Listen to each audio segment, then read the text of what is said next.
Olá, sejam bem-vindos, prezados educadores. Estamos aqui para dar continuidade no Estatuto da Criança e do Adolescente, nas nossas aulas. Então, nós já vimos bastante coisa, do Estatuto da Criança e do Adolescente. Tivemos aí já alguns artigos de extrema importância, ainda veremos mais alguns. Então, nós paramos naquele bloquinho de artigos do Estatuto da Criança e do Adolescente que trata especificamente da educação. Então, nós vimos o artigo 53, os detalhes mais importantes. Vimos no artigo 54 que existem algumas divergências com a Constituição Federal, mas como eu expliquei, prevalece a Constituição Federal. E agora vamos dar continuidade, ainda na parte educacional aqui do Estatuto da Criança e do Adolescente. O artigo 55, ele deixa bem claro, os pais ou responsável têm a obrigação de matricular seus filhos ou pupilos na rede regular de ensino. Nossa, Richard, agora dá para a gente ter essa visão, de como a lei cobra também dos pais, a educação, de matricular o filho, de acompanhar, enfim. Tudo isso nos remete, de novo, ao artigo 205. Educação, direito de todos, dever do Estado e da família. E várias vezes a lei demonstra para nós que ela cobra também essa obrigação da família. Então, os pais têm a obrigação de matricular seus filhos ou pupilos na rede regular de ensino.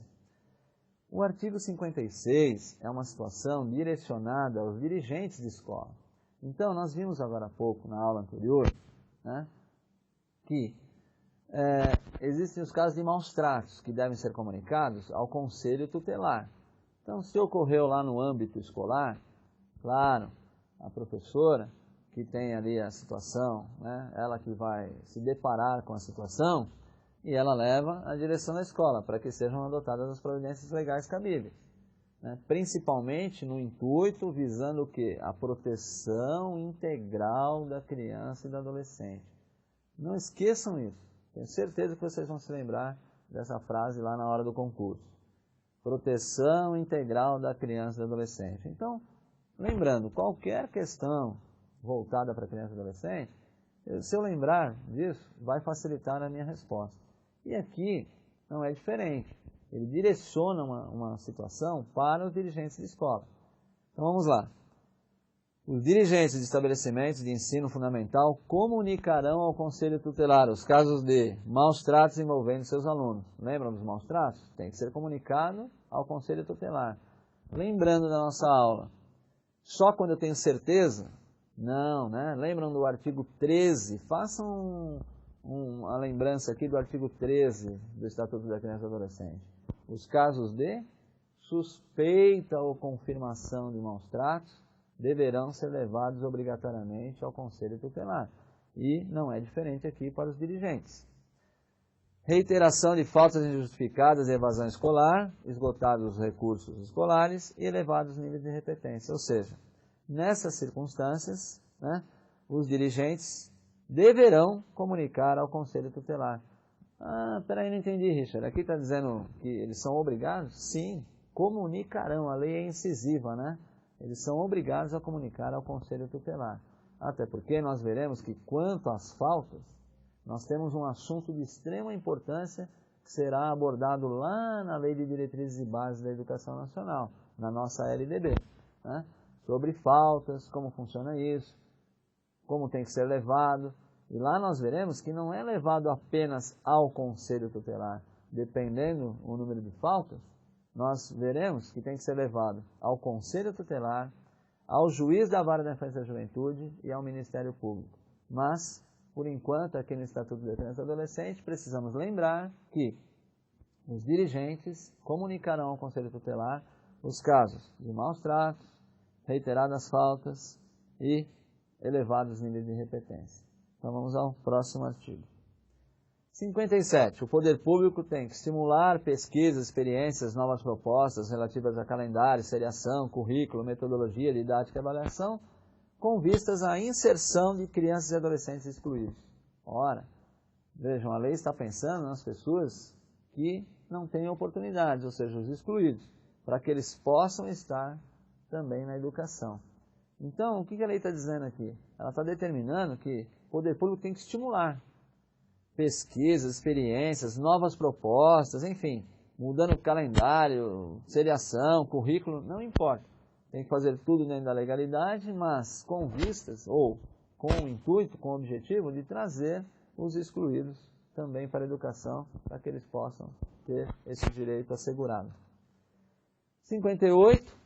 No processo educacional, respeitar-se-ão os valores culturais, artísticos e históricos próprios do contexto social da criança e do adolescente, garantindo-se a estes a liberdade da criação e o acesso às fontes de cultura. Ou seja, garantindo a liberdade de expressão, que nós vimos lá na Constituição Federal, além de respeitar, né, os locais, os valores culturais, artísticos de cada local, de cada região, de cada criança, de cada adolescente, de cada espaço, enfim, né, garantindo a todos aí o que está sendo assegurado legalmente. 59, para finalizar esse bloquinho de artigos voltados para a área educacional, os municípios, com apoio dos estados e da União, estimularão e facilitarão a destinação de recursos e espaços para programações culturais, esportivas e de lazer voltadas para a infância e juventude. Primeiro detalhe importante que vai nos remeter a um termo que nós gravamos lá na Constituição Federal. Os municípios, com apoio dos estados e da União. Estamos falando do que aqui? Lembram? Regime de colaboração. Importante para nós gravarmos isso. Vimos isso na Constituição Federal e aqui está falando exatamente sobre isso. Ah, tá. Então, quando União ajuda estados, União ajuda município, estados ajudam município, isso é regime de colaboração? Exatamente. É isso que a lei está determinando aqui. Em regime de colaboração de todos, tem que estimular e facilitar a destinação de recursos e espaços para essas programações culturais, esportivas, né, e de lazer. Com isso, nós encerramos o bloquinho do artigo 5.3 ao 5.9, que nós vimos parte na outra aula e parte nessa aula, que é a parte educacional do Estatuto da Criança e do Adolescente. Então vamos em frente. O artigo 60, ele trata sobre o trabalho da criança e do adolescente, ou melhor, do adolescente, né? Então vamos lá. Dentro do Estatuto da Criança e do Adolescente, não poderia deixar de prever essa situação, mas, lembrando, a Constituição Federal está acima de qualquer outra lei. Então, quando nós lemos o artigo 60 do Estatuto da Criança e do Adolescente, o próprio artigo nos remete à Constituição Federal e diz assim: é proibido qualquer trabalho a menores de 14 anos de idade, salvo na condição de aprendiz. Quando nós lemos assim a princípio, fica um pouco confuso. Aí, a própria lei diz assim, ó, vide Constituição Federal. Então, para facilitar nossos estudos, eu trouxe aqui o texto da Constituição Federal que trata exatamente desse assunto. Ou seja, o artigo 7º, inciso 33 da Constituição Federal, é que prevê sobre o trabalho do adolescente. E diz assim: proibição de trabalho noturno, perigoso ou insalubre a menores de 18 anos e de qualquer trabalho a menores de 16, salvo na condição de aprendiz a partir de 14 anos. Ora, agora ficou mais fácil, né? A Constituição foi mais clara. Ou seja, a partir de 14 anos, só como aprendiz. Aí quando ele tem 16 anos de idade, aí sim ele pode trabalhar como empregado, sem ser como aprendiz, né? Aí ele pode ter o trabalho propriamente dito. Porém, mesmo assim, existem algumas ressalvas. Viram que na Constituição Federal ele disse, ó, não pode trabalho noturno, perigoso ou insalubre para menores de 18. Então, mesmo ele podendo aos 16 anos de idade trabalhar, mesmo ele podendo trabalhar, não pode ser um trabalho noturno, insalubre ou perigoso. E o próprio Estatuto da Criança e do Adolescente vai reforçar isso no artigo 67, que nós veremos. 67. O adolescente, empregado, aprendiz em regime familiar de trabalho, aluno de escola técnica, assistido a entidade governamental ou não, é vedado o trabalho noturno, perigoso, insalubre, penoso, realizado em locais prejudiciais à sua formação e em horários e locais que não permitam a frequência à escola. Viram o que o Estatuto da Criança e do Adolescente está preocupado e de forma extremamente importante para nós? Com a educação desse adolescente. Então, em hipótese alguma, né, esse trabalho pode, como diz aqui, ser realizado em horários locais que não permitam a frequência na escola. Ele tem que frequentar a escola. Ou seja, a lei ampara, protege e se preocupa voltada também para a educação desse adolescente. Tá? Então, lembrando, como aprendiz pode ser a partir dos 14, para o trabalho a partir dos 16 como empregado, mas mesmo podendo trabalhar aos 16 anos de idade, existem algumas limitações. Quais são elas? Trabalho noturno, insalubre, perigoso, esse tipo de trabalho ele não pode, ou que atrapalhe os seus estudos. Perfeito? Então, fechamos aí esse assunto sobre o trabalho do adolescente. Veja, o ECA, às vezes, ele é até repetitivo. Nós já vimos por várias vezes, é dever de todos nós, cuidar do menor, ou seja, da criança e do adolescente. Depois o artigo 18 disse lá, é dever de todos velar pela dignidade da criança e do adolescente, pondo-os a salvo de qualquer tratamento desumano, vexatório, constrangedor. E ainda aqui no artigo 70 ele reforça, né, na prevenção. É dever de todos prevenir, ou seja, para que nem aconteça a ocorrência de ameaça ou violação dos direitos da criança e do adolescente. Viram? A cada instante o Estatuto vai cobrando, né, que nós possamos entender que as crianças e adolescentes são de nossa responsabilidade, independente se temos um grau de parentesco ou não, se é nosso amigo ou filho de amigo, não importa. Todos nós somos responsáveis por todas as crianças e por todos os adolescentes. 7.1. A criança e adolescente tem direito à informação, cultura, lazer, esportes, diversões, espetáculos e produtos e serviços que respeitam sua condição peculiar de pessoa em desenvolvimento. Nossa, Richard, de novo nós vimos isso, né? Nós já vimos isso várias vezes no Estatuto da Criança e do Adolescente. Exatamente. Lembram que eu comentei? Quantidade, qualidade. Nós não precisamos ficar decorando o artigo, o inciso, o parágrafo. Nós só precisamos gravar os tópicos essenciais para o concurso. Isso nos facilita na hora da prova. E esse é um deles. Então tá. Eu posso colocar isso numa dissertativa? Com certeza. Se for dentro do contexto, então crianças e adolescentes são pessoas em processo de desenvolvimento? Exatamente. Nós vimos isso em outras oportunidades. E aqui está reforçando. Então, continuando. Agora nós vamos focar em alguns tópicos, alguns artigos que eu destaquei, para que a gente tenha uma ideia, não só para fins de concurso, mas para o nosso dia a dia, mas principalmente para o concurso, de alguns detalhes que a lei prevê e que é extremamente importante, para não deixar nenhum tipo de dúvida lá na hora da prova. O poder público, através do órgão competente, regulará as diversões e espetáculos públicos informando sobre a natureza deles, as faixas etárias a que não se recomendem, locais e horários em que sua apresentação se mostra inadequada. Ou seja, tem que se determinar qual é a faixa etária adequada para alguns espetáculos, né? Ou seja, esse tipo de diversão, espetáculo público, tem que ser determinado. Olha, para tal idade pode, a partir de tal idade não pode, enfim.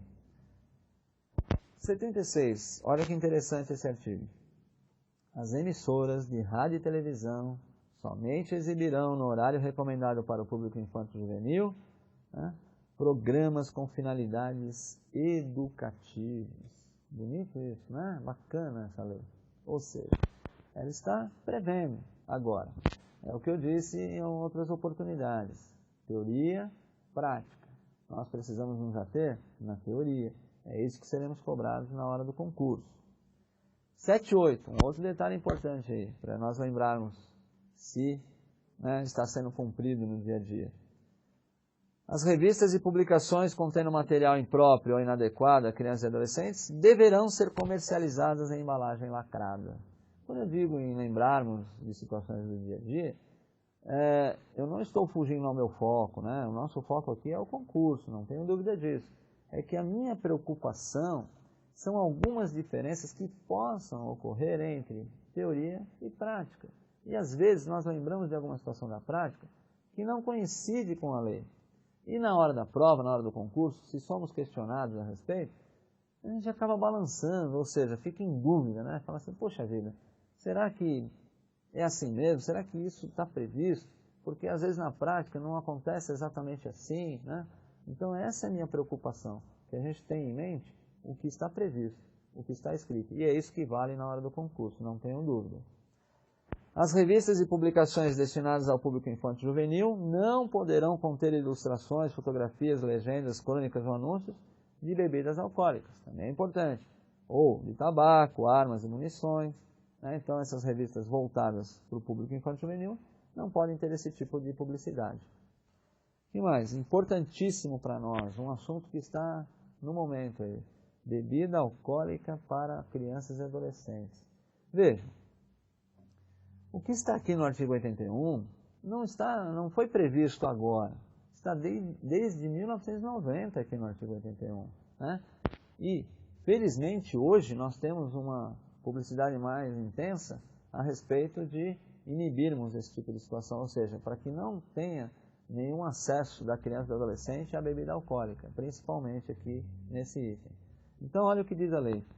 É proibida a venda a criança ou adolescente de armas, munições explosivos, bebidas alcoólicas. Então, felizmente, nós temos hoje uma campanha a respeito disso que tem contribuído para que se cumpra a lei, ou seja, para que crianças e adolescentes não tenham acesso a bebidas alcoólicas, né? Para que eles não façam uso e nem seja vendido a eles bebidas alcoólicas. Então, é um assunto que está aí no momento e que pode ser cobrado direto ou indiretamente lá no concurso em alguma forma de questão. Além de outros detalhes aí, né? Produtos que possam causar dependência física ou química ou psíquica, né? Fogos de estampido, de artifício, revistas que nós vimos que são impróprias e bilhetes lotéricos também são proibidos. Isso está previsto aí no artigo 81. E o 82 proíbe a hospedagem de criança e adolescente em hotel, motel, pensão ou, né, algum local congênere, né, salvo se autorizado ou acompanhado pelos pais. Então, são alguns detalhes que nós destacamos aí do Estatuto da Criança e do Adolescente para lembrarmos que qualquer circunstância que envolva criança e adolescente, né, o ECA está protegendo, amparando ou proibindo ou nos dando o dever de assegurar os direitos deles. 101. Nós falamos em medidas, né? Então, lá no início do Estatuto da Criança e do Adolescente, nós frisamos que ele está fundamentado e que tem 3 artigos na Constituição Federal que já tratavam do Estatuto da Criança e do Adolescente, ou seja, que já tratavam de criança e adolescente. E lá nós vimos uma palavrinha lá, inimputáveis, lembram? Inimputáveis quer dizer o quê? Não estão sujeitos a penas, estão sujeitos a medidas. Então, olha, vejam as medidas. O artigo 101 ele traz assim: verificada qualquer das hipóteses previstas na lei, a autoridade poderá determinar, dentre outras, as seguintes medidas. Então, vejam, eles não recebem penas, recebem medidas. Essas medidas do artigo 101, é importante destacarmos que elas são principalmente para crianças. Porém, algumas dessas medidas podem ser aplicadas a um adolescente. Mas, por que eu estou frisando isso? Porque aqui no 101 são as medidas da criança. No artigo 112 nós veremos as medidas do adolescente. Então vejam, só para a gente não ter dúvidas. O artigo 101 são medidas que podem ser aplicadas às crianças, porém algumas medidas também podem ser aplicadas aos adolescentes. Mas, lá no artigo 112, são medidas exclusivas de adolescentes, ou seja, eu não posso aplicar nenhuma medida do artigo 112 a uma criança, tudo bem? Então vamos lá. Quais são as medidas previstas aí no 101? Encaminhamento aos pais, orientação, apoio e acompanhamento. Vejam, alguns podem dizer assim, puxa, mas essa medida é simples. Sim, mas nós estamos falando, geralmente no 101, de uma medida que geralmente vai ser aplicada para uma criança. E lembrando, quem é criança é até 11 anos. Ou seja, estamos tratando de uma criança. E aí nós precisamos lembrar que, às vezes, ocorrem algumas circunstâncias que talvez, né, essa criança não tenha tido aquele amparo assegurado que nós vimos que são nossos deveres, né? Então, talvez ela tenha cometido algo, ou precise realmente de uma medida de proteção para que ela seja amparada aí nessas medidas. Então, matrícula e frequência no estabelecimento de ensino, ela tem que ir para a escola, inclusão em programa comunitário ou auxílio de família, criança e adolescente, requisição de tratamento médico, inclusão num programa oficial de tratamento, acolhimento institucional, inclusão num programa de acolhimento familiar ou colocação em família substituta. Então veja, as medidas são aplicadas de acordo com as circunstâncias, mas lembrando, eles não recebem penas, recebem medidas, e essas são aplicadas a crianças e algumas delas a adolescentes. 103. Ai, Richard, eu fico na dúvida às vezes, alguns me perguntam assim, né, alguém já comentou comigo, menor, ou melhor, criança e adolescente não cometem crimes, né? Cometem o que então? Então aí vai minha pergunta. Uma criança e adolescente comete crime ou contravenção? Pense com carinho. Ele responderá, por um crime ou por uma contravenção penal? Respondendo, nenhum dos dois. Isso é para a gente gravar com amor e carinho para a prova. Crianças e adolescentes não cometem nem crime, nem contravenção penal. Tudo que para nós, que somos, né, adultos e temos 18 anos ou mais, é considerado como crime, para uma criança e adolescente, a denominação correta, o termo correto é ato infracional. Não esqueçam isso, por favor, educadores. Por quê? Estou lá na dissertativa. Aí eu estou num contexto lá falando sobre uma situação delituosa de um adolescente ou de uma criança. E aí uso o termo lá, porque o crime do adolescente. Pronto. Eu já cometi um crime na minha dissertativa. Na verdade, eu tenho que usar o ato infracional, porque esse é o correto. Não entendi bem, Richard. Como assim? Se ele comete um delito qualquer, o que para nós é crime, para ele é tratado de ato infracional, seja qual for a situação. Então, crianças e adolescentes, frisando, não cometem nem crime e nem contravenção penal. Cometem ato infracional. E nas questões lá pode aparecer algo do gênero? Com certeza, é possível, né? Ou seja, aí eu caio de novo naquela situação, estou entre duas alternativas, né? E aí, uma delas me diz lá na alternativa, o crime do adolescente. Eu falo, opa, eu já posso eliminar essa alternativa, porque eu sei que não existe o crime do adolescente. Existe o ato infracional. Gravem isso que facilita bastante. Olha o artigo 104, já vimos isso em algum lugar? Puxa, é mesmo, estava lá na Constituição Federal. São penalmente inimputáveis os menores de 18 anos, sujeito às medidas previstas nesta lei, ou seja, no Estatuto da Criança e do Adolescente. Richard, agora está ficando mais claro, né? É isso mesmo. Então eles não cometem crime nem contravenção penal, cometem ato infracional, eles são pessoas em processo de desenvolvimento, eles são inimputáveis, não recebem penas, recebem medidas. Medidas que estão aonde? No artigo 101 e no artigo 112 do Estatuto da Criança e do Adolescente. O 101 para crianças e algumas para adolescentes. O 112 exclusivo somente para adolescentes. E 105, reforça o que estamos vendo aqui, ao ato infracional praticado por criança, corresponde às medidas do artigo 101, como eu disse. Então a criança terá as medidas aplicadas de acordo com o artigo 101. 112, conforme reforçamos aí, verificada a prática de ato infracional, a autoridade competente poderá aplicar ao adolescente. Então vejam, reforçando, as medidas do artigo 112 não podem ser aplicadas a uma criança. São exclusivas para os adolescentes. As seguintes medidas: advertência, obrigação de reparar o dano. Ele destruiu, estragou algo, é possível que seja aplicada essa medida. Prestação de serviços à comunidade, é utilizada essa medida também. Liberdade assistida, aquilo que às vezes nos deparamos no dia a dia, né? Os educadores às vezes falam, LA, o que é o LA? LA é a liberdade assistida. É a medida prevista no artigo 112 que pode ser aplicada a um adolescente. Lembrando, 12 anos, 13 anos, 14 anos, 15 anos, 16 anos, 17 anos, 11 meses e 29 dias. Pode ser aplicada essas medidas. Inserção num regime de semi-liberdade e, muito importante para nós, internação em estabelecimento educacional.